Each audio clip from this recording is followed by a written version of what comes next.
ఇవన్నీ ఇట్లా వేసి బాగా కలుపుకోవాలండి. చాలా బాగుంటుంది. అప్పటికప్పుడు చేసుకొని తింటే చాలా బాగుంటుందండి. ఉప్పు కారము ఒక హాఫ్ స్పూను ఆవపిండి అండి, హాఫ్ స్పూను పసుపు, ఒక స్పూను ఉప్పు, 2 స్పూన్లు కారం అండి వేసుకున్నాక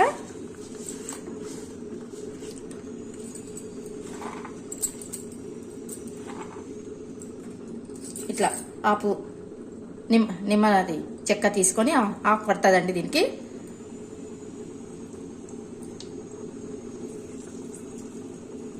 పిచ్చలు తీసేసి పడతాయండి, పిచ్చలు పడతాయి తీసేసి లోపల నుంచి ఉంటాయి, లోపల కూడా ఉంటాయి కొన్ని. ఇట్లా తీసేసుకొని తినండి.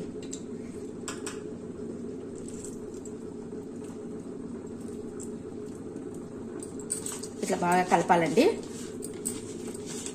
కొంచెం బాగా ఇట్లా కలిపి ఒక పావు గంట సేపు అర్ధగంట సేపు పక్కకు పెట్టేసుకోవాలండి. పక్కకు పెట్టుకున్నాక దీనికి పోపు వేసుకోవాలి. ఒక్క పూటకేనండి అంతే, మనకి చాలు. ఎక్కువ కూడా తినలేమన్నమాట. ఇంకా కొంచెం పడుతుందండి, నిమ్మ చెక్క కొంచెం వేస్తానండి.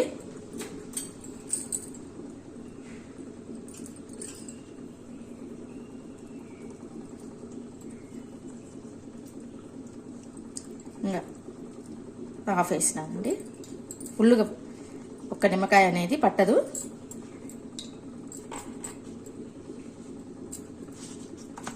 ఇట్లా బాగా చేతితో పిసికితే బాగుంటుందండి. లోపల నుంచి ఉప్పు అనేది బాగా కరుగుతుంది అనమాట. కొంచెం హాఫ్ అన్ అవర్ ఇట్లా పక్కకు పెట్టేసుకోవాలండి. పెట్టుకున్నాక మనం పోపు పెట్టేసుకొని చల్లగైన తర్వాత దీన్ని వేసి కలుపుకోవాలి. కొంచెము పక్కకు పెట్టేసుకుంటే కొంచెం వాటర్ అంది ఉప్పు అంతా కరిగి కొంచెం లిక్విడ్ లాగా అవుతుంది. చాలా బాగుంటుందండి. అప్పటికప్పుడు చేసుకుని తినండి, చాలా బాగుంటుంది. ఇది నాకైతే చాలా ఇష్టం అండి. ఇట్లా పచ్చివే చేసుకోవాలండి. మేము తినలేమంటే ఒక్క రవ్వ ఆయిల్ వేసుకొని పెన్నంలో కొంచెం వేయించుకొని కూడా చేసుకోండి, బాగుంటుంది. అదైతే ఉంటుంది, ఇంకా 2 రోజులైనా ఉంటుంది. నాకేమో ఇట్లాగే ఇష్టం అండి. అప్పుడప్పుడు పచ్చిది కలుపుకొని తింటేనే బాగుంటుంది. నాకు ఇలాగే చేసుకుంటాను అనమాట. మేము తినలేము పచ్చిది అన్నప్పుడు ఒక్క రవ్వ నూనె వేసి కొంచెము పెన్నంలో వేపి వేసుకొని కలుపుకోండి, బాగుంటుంది. అది మెత్తగా పడుతుందండి, తొందరగా మెత్త పడుతుంది. ఇదైతే కొంచెము గట్టిగా మామిడికాయ పచ్చడి తిన్నట్టు ఉంటుంది అనమాట. అది కొంచెం నూనెలో వేయించే వరకు కొంచెం మెత్తగా అయిపోతుంది. ఇదేమో మామిడికాయ చట్నీ లాగా పుల్లగా నిమ్మకాయ చట్నీ, మామిడికాయ చట్నీ లాగా ఉంటుంది అనమాట. ఇట్లా కలిపేసుకొని పక్కకు పెట్టేసుకోవాలి. అప్పుడు కొంచెం వాటర్ లాగా వచ్చేస్తుంది, అప్పుడు కలిపేసేయాలి. ఇట్లా కలిపేసి పక్కకు పెట్టేస్తారండి. హాఫ్ అన్ అవర్ పక్కకు పెట్టేసినాక దీనికి పోపు వేసుకుందాం. అంతవరకు ఇది పొన్నగంటి కూర పొడి కూర చూపిస్తానండి.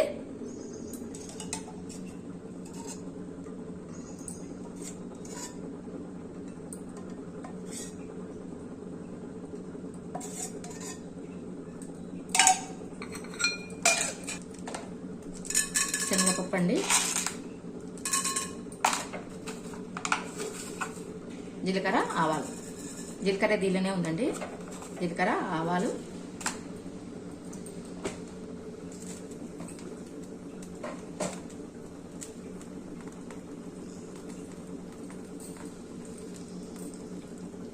ఎల్లిపాయలండి,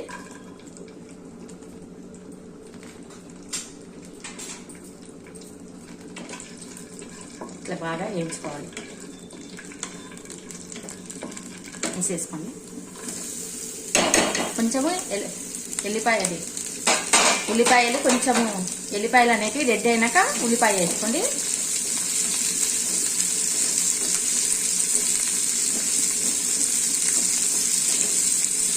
కొంచెం పక్కకు పెట్టేసుకుంటారండి.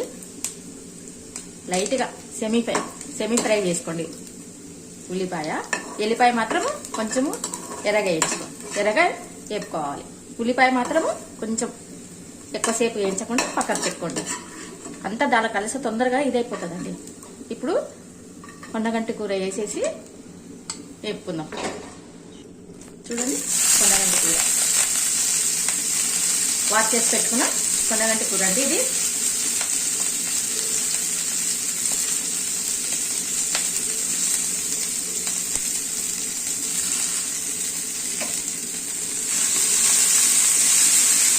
కొంతమంది అది ఒక పొంగు రానిచ్చి తీస్తారండి, అది ఎంత విటమిన్స్ పోతాయి అన్నమాట. ఇలాగే వేస్తే బాగుంటుంది అన్నమాట.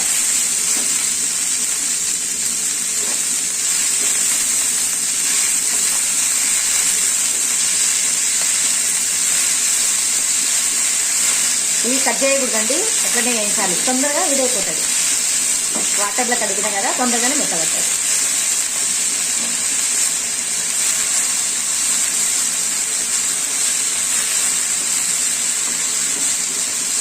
మూత పెట్టేస్తానండి.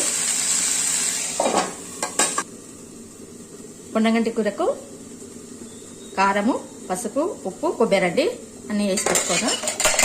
బాడీ నిండా ఉండింది చూడండి.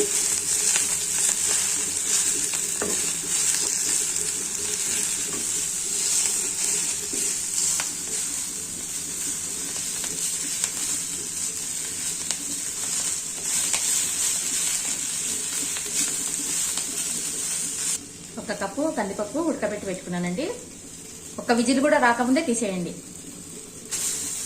ఆడితే కొంచెం మెత్తగానే అయిందండి. ఒక విజిల్ రాకముందే తీసేసేయండి. ఇది కొంచెం ఇట్లా గట్టి పడుతుంది అనమాట పెన్నంలో వేస్తే.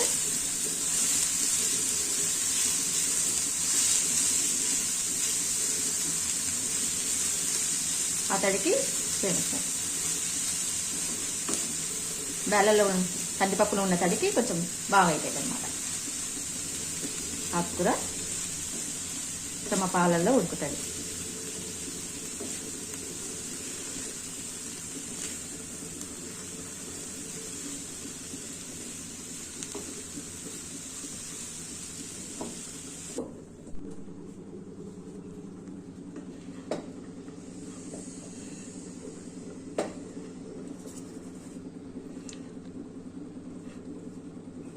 ఇప్పుడు దీనిలో ఉల్లిగడ్డలు వేసి కలుపుతానండి. వేయించి పెట్టుకున్నాం కదా, అవన్నీ దీనిలో వేసి కలుపుతాను.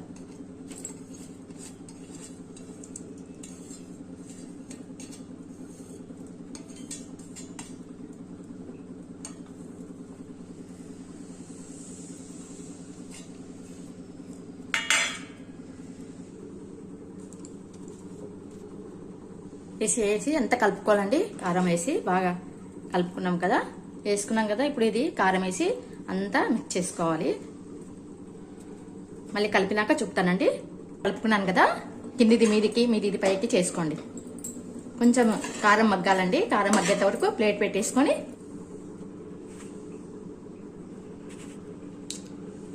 ఇప్పుడు కలిపేస్తానండి. అంతా బౌల్లోకి తీసేసుకోవాలి. మగ్గిద్ది,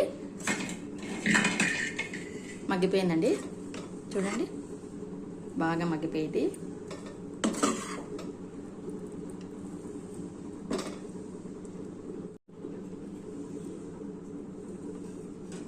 చూడండి, బంద్ చేస్తున్నానండి స్టవ్.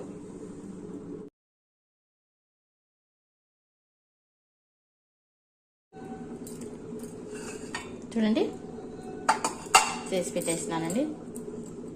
ఇట్లా పొడి పొడిగా రావాలి. చూడండి, ఇట్లా పొడి పొడిగా రావాలి.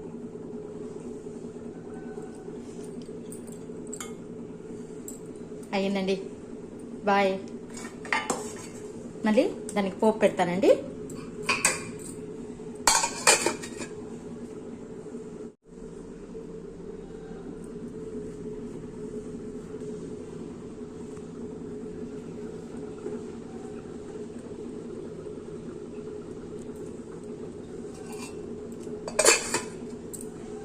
కాలీఫ్లవర్ చట్నీకి పోపు పెట్టేసుకుందాం.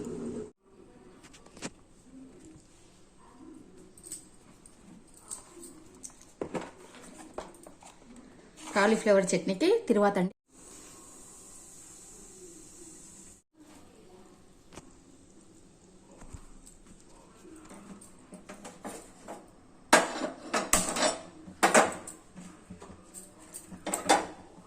ఇంగువ వేసుకోవాలండి. ఆవాలు, జీలకర్ర, ఇంగువ.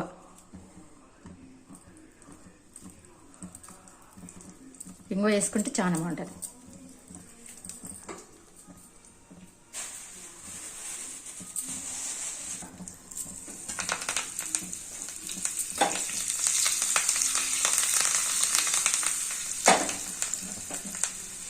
తర్వాత వేసి కలపాలండి. కొంచెం ఇట్లా అంటే సలాగిపోతుంది.